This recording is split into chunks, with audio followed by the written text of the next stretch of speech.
महाराष्ट्र आवाज न्यूज।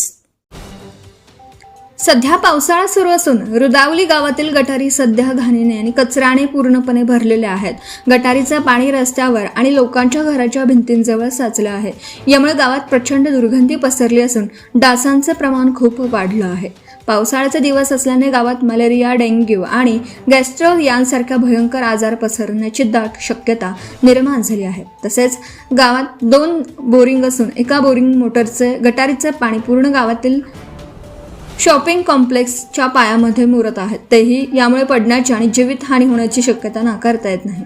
याबाबत आम्ही गावातील लोकांनी ग्रामसेवकांना वारंवार विनंती करत या सर्व गोष्टींची कल्पना दिली आहे। या ग्रामसेवकांची 3 वर्षांपासून आमच्या रुदावली गावात नियुक्ती असून 3 वर्षात एकदाही गटारी काढल्या गेल्या नाहीत।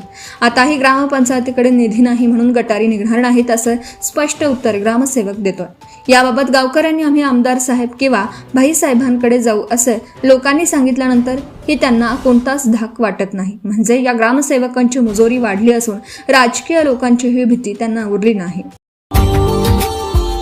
Subscribe now and press the bell icon. Never miss an update.